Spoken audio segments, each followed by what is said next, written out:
What existed before the Big Bang? I'll answer that question precisely. But first I have to tell you that the question contains an assumption, and the assumption may be more important to examine than any answer I could give. The assumption is this: time existed before the Big Bang. That the Big Bang is an event that occurred inside a pre-existing temporal framework, the way a fire starts inside a room that was already there. Events have befores. The Big Bang is an event, so it has a before. This feels inescapable. Every event we have ever encountered occurs inside time. Time seems to be the most basic feature of reality, the thing that everything else happens inside. So of course the Big Bang happened inside time, and of course time was there before it. The problem is that this may be wrong. According to our best current physics, time as we understand it, as a physical dimension of the universe, began at or near the Big Bang. Asking what existed before may be like asking what's north of the North Pole. Grammatically coherent, possibly referring to nothing. But possibly referring to nothing is not a satisfying answer, and it's not the complete one. Because several serious cosmological frameworks do propose something before or instead of the singularity. Examining them tells you something real about where physics currently stands and why this question is the most important one we can't yet answer. Let me show you exactly where the knowledge ends and why. First, remove the image you have of the Big Bang. It's almost certainly wrong. The Big Bang was not an explosion. An explosion occurs inside pre-existing space. Material expands outward from a center, through a medium that was already there. You can point to the center of an explosion. You can describe what the space around it was doing before the explosion happened. The Big Bang was the expansion of space itself. Not expansion of matter through space, expansion of the spatial dimensions. There was no pre-existing room. There was no center that things expanded from. Every point in the observable universe was, at the moment of the Big Bang, coincident with every other point. Or more precisely, the concept of spatial distance was undefined or zero. Space wasn't there yet in the sense we mean. What we actually know from observation, the universe is expanding. Measure the velocity of distant galaxies, they are receding from us. Measure closer galaxies, they are receding slower. The relationship between distance and recession velocity is consistent. The universe is uniformly expanding in all directions simultaneously. Run that expansion backward. If the universe is expanding now, it was smaller, hotter, denser in the past. 1 billion years ago, more compressed. 10 billion years ago, dramatically more so. Run it back 13.8 billion years and you reach a state of extreme temperature and density, a hot, dense, rapidly expanding early universe, from which everything we observe emerged. At t equals 0, the mathematical beginning, the equations of general relativity produce a singularity, infinite density, infinite temperature, infinite curvature of space-time. This singularity is not a description of what actually happened. It's a description of where the equations break down. When a theory produces an infinity in a calculation, that's the theory's way of telling you it has been taken outside its range of validity. General relativity breaks down at the singularity. What actually happened at t equals 0, or whether t equals 0 even refers to a physical event, is not described by general relativity. The theory reaches its limit and stops. We do not know what happened at the beginning.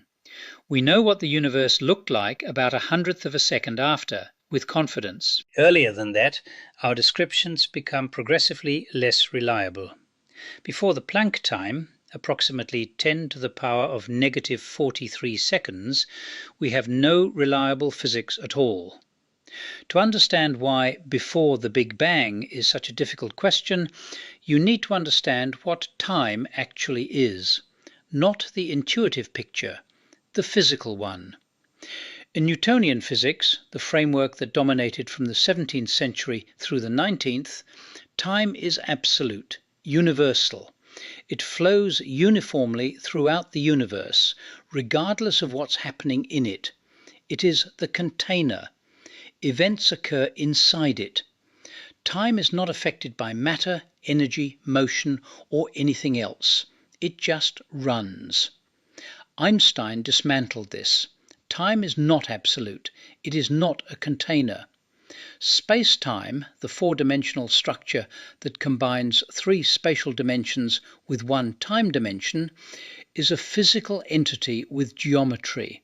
It curves in the presence of mass and energy. Clocks run at different rates depending on their velocity and gravitational environment. This is not a measurement artifact, it's physical reality, confirmed by GPS satellites that must correct for relativistic time dilation to function correctly. If spacetime is physical, if it's part of the universe rather than the frame the universe sits inside, then the universe's beginning is the beginning of spacetime, not an event inside pre-existing time, the origin of time itself. This changes what before means. If time began at the Big Bang, before the Big Bang is not a time. It's not a moment that existed. The question asks about a time that there is no time for. The analogy. Augustine of Hippo in the 4th century was asked what God was doing before creating the world. His answer? The question is malformed. God created time along with the world. There was no before, because before requires time. He could not have been doing anything before time existed, because before time existed doesn't refer to anything. Modern physics, 1600 years later, produces the same logical structure from a completely different direction. But here's where I have to be honest with you about the limits of this argument. The conclusion that time began at the Big Bang comes from general relativity, and general relativity is the theory that breaks down at the singularity. We don't trust its predictions at t = 0. So when general relativity tells us time began at t = 0, that conclusion comes from exactly the regime where we know the theory isn't reliable. The conclusion may be correct, it may need modification. Some theories of quantum gravity suggest that the concept of time becomes ill-defined near the Planck scale. Not that time begins at a sharp moment, but that time, as a smooth, well-defined dimension, dissolves into something else at extreme energies. What that something else is, we don't know. The honest position. Our best current theory says time began with the universe, and before is meaningless. But our best current theory breaks down exactly where we need it to work. The nature of time near the beginning is genuinely open. Several serious frameworks propose something before or something other than the singularity. Let me describe them precisely, because they are often misrepresented. Eternal inflation. In many versions of inflationary cosmology, the framework that proposes a brief period of exponential expansion in the very early universe, which explains several observed features of the cosmos, inflation doesn't stop everywhere at once. Different regions stop inflating at different times, each producing what looks like a Big Bang.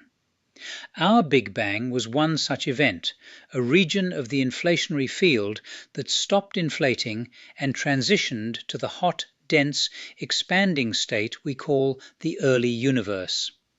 In this framework, the inflationary background continues. It existed before our Big Bang, in the sense that it was the state from which our Big Bang emerged. And it may continue forever, producing new bubble universes continuously, each with its own effective Big Bang. Before our universe, an inflationary background quantum field. The problem?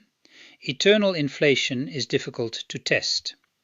The signatures it would leave in our observable universe are either absent, undetected, or disputed. Some physicists argue that eternal inflation makes so many possible predictions that it's not falsifiable in any meaningful sense.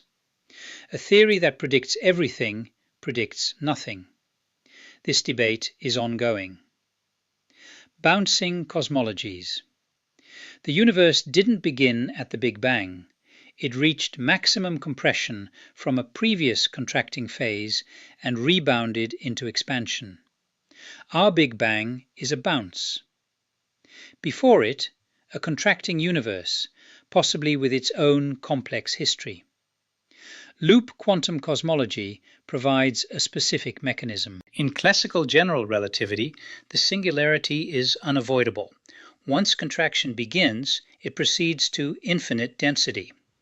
In loop quantum cosmology, quantum gravity effects become important at extreme densities and create a repulsive force that halts the contraction and reverses it. The singularity is replaced by a quantum bounce. The problem? The bounce is difficult to see through.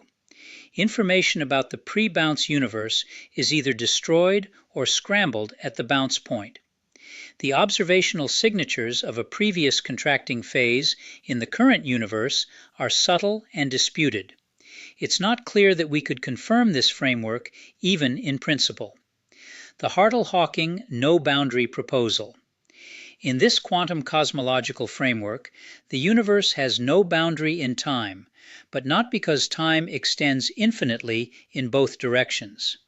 Rather, near the Big Bang, time becomes a spatial-like dimension. The universe is finite in time, but the beginning is not a sharp edge. It's a smooth rounding off, like the surface of the Earth near the South Pole.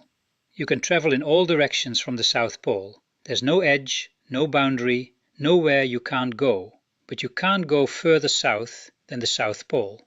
Similarly, there's no moment of time before the Big Bang in this model, but there's also no singularity. Time simply doesn't extend backward past the universe's beginning in any direction. This is a quantum cosmological proposal. It describes the quantum state of the universe as a whole. Its interpretation is disputed among physicists, and its testability is not clear. 3 frameworks, each mathematically serious, none observationally confirmed, each proposing something different about what before means, or whether it applies at all.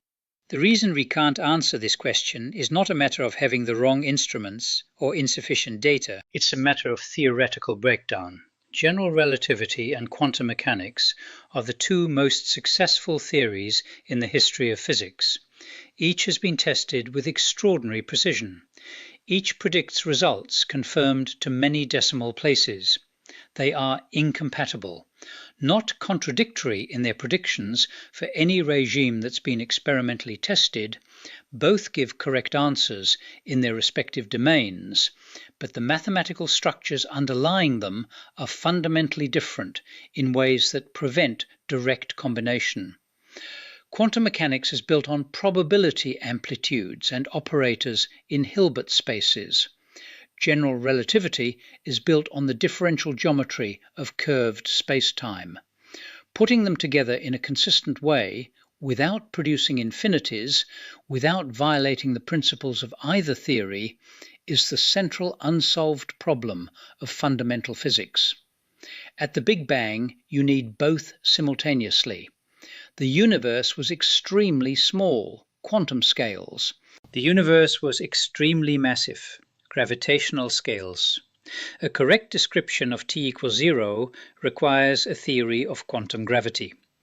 That theory doesn't exist in complete, testable form. String theory is a candidate. It offers a framework that naturally incorporates quantum mechanics and general relativity, and it makes specific predictions about the structure of spacetime at small scales. But it hasn't produced predictions that are directly testable with current technology, and its connection to observable physics remains incomplete. Loop quantum gravity is another candidate. It quantizes spacetime itself, treats the geometry of space as made of discrete quantum units, and provides the bounce mechanism I mentioned. It has specific predictions about the spectrum of the cosmic microwave background. Those predictions are at the edge of current measurement capabilities. Other approaches exist, none is confirmed. The question of what happened at the Big Bang, and what, if anything, preceded it, awaits a theory we don't yet have. Every proposed answer to what existed before the Big Bang generates the same question applied to itself. Eternal inflation. What was the state of the inflationary field before it began inflating? Did it have a beginning? If so, what preceded that? Bouncing cosmology. What happened before the last bounce? Were there previous bounces? Was there a first bounce? What caused it? Hartle-Hawking. Why does the no-boundary quantum state exist rather than nothing? What determines the quantum state of the universe? The origin question regresses. Any before you posit becomes the new thing that needs a before. This is a structural feature of the question, not a failure of any particular answer. The question, why does anything exist rather than nothing, cannot be answered from within physics, because any physical theory is itself something, and the question applies to it. This doesn't mean the question has no answer. It means the kind of answer it requires may be different from what physics provides. Physics describes the behavior of what exists. The origin question asks why anything exists to behave at all. Those may be different kinds of questions requiring different kinds of answers. Or one of them may be, on careful analysis, not a question at all, but a grammatical form that doesn't correspond to anything real. I don't know which. I don't think anyone does. Let me state what physics actually knows and where it actually stops. We know the universe has been expanding for 13.8 billion years. We know the early universe was extremely hot and dense, and we can describe its evolution from the first fraction of a second onward with high confidence. We have measured the cosmic microwave background, the thermal afterglow of the early hot phase, with extraordinary precision, and it matches theoretical predictions in detail. We can describe the formation of the first nuclei, the first atoms, the first stars, the large-scale structure of the universe. The earliest moment we describe with confidence is the Planck time, approximately 10 to the power of negative 43 seconds after the Big Bang. Before this moment, quantum gravitational effects dominate and our theories break down. What lies between t equals 0 and the Planck time? Unknown. Our equations give answers, but those answers come from theories we know are incomplete at these scales. The answers aren't trustworthy. What lies at t equals 0 or before it, genuinely unknown. The question requires quantum gravity. We don't have quantum gravity. This is the precise current state of knowledge, not approximate, specific. The boundary of what physics can say about the beginning of the universe is well defined. It is the Planck scale, set by the fundamental constants of nature, the speed of light, the gravitational constant, and Planck's constant. At energies above this scale, quantum gravity is necessary. Beyond this boundary, genuine scientific ignorance. Knowing precisely where knowledge ends is itself knowledge. I want to end with something I find genuinely important.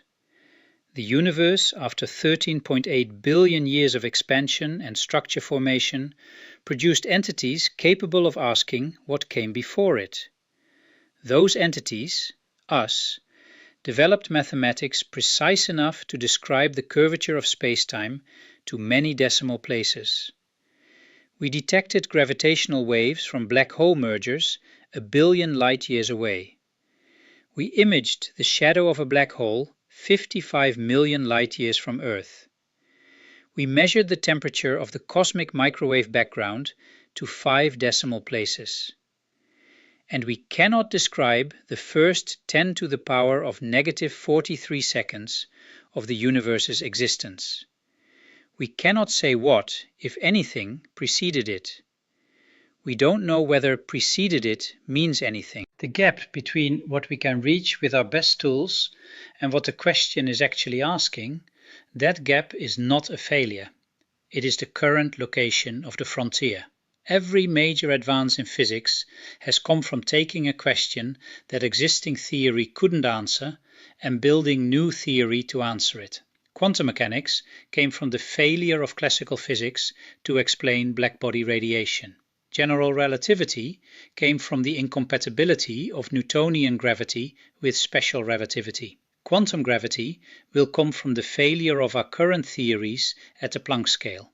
The question, what existed before the Big Bang, is currently unanswerable. That doesn't mean it will always be. It means the physics that answers it doesn't exist yet. What I find most interesting about this question is not the candidate answers, though they are interesting. It's that the question exists. That the universe produced something capable of asking where the universe came from. And that something looks back at the beginning with equations that almost reach it, and stops, just short, at a boundary defined by the fundamental constants of nature. We are made of the universe asking about its own origin, and we haven't found out yet.